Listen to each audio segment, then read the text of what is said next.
Hello, this is perpendicular and parallel lines, proof and perpendicular lines, example 2. Example 2 is to prove this theorem 3.1, and I won't do the whole proof, but I will outline some of the key points of it. If two lines intersect to form a linear pair of congruent angles, then the lines are perpendicular. So two angles form a linear pair. So from this we should be able to get the measure of angle 1 plus the measure of angle 2 equals 180. And this is going to be the definition. The reason is going to be the definition of a linear pair.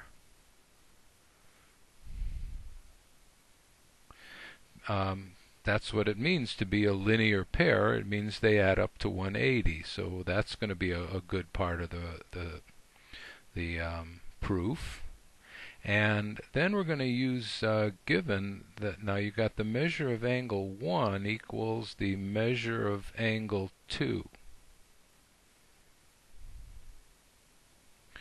See, you're going to start out with angle 1 is congruent to angle 2, and that means that the measure of angle 1 equals the measure of angle 2. So this is the from the definition of congruent. Okay, now we can do substitution. See, let's put in, instead of angle 2, I can write angle 1 here. So now I'm going to have the measure of angle 1 plus the measure of angle 1 equals 180. Alright, so that means, and this is going to be a substitution as a reason, and then I'll have 2 measure of angle 1's equal 180, and that's going to be just addition for a reason.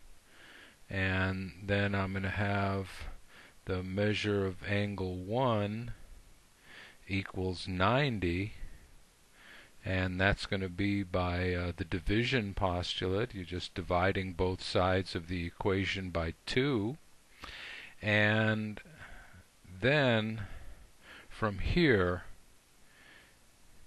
you're going to have that they're perpendicular. When one of the angles is 90, that's what it means to be perpendicular. So the last part, you could say the lines are perpendicular, and that's the definition of perpendicular.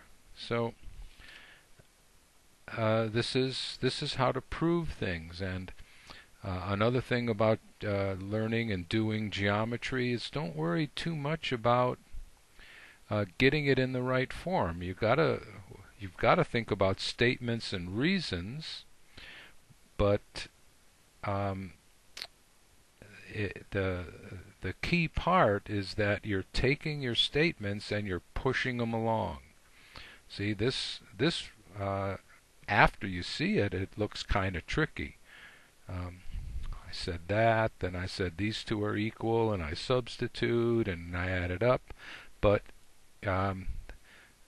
this is what you study in geometry, and this is what you have to learn: how to think, how to prove things, and how to push your reasoning along deductively.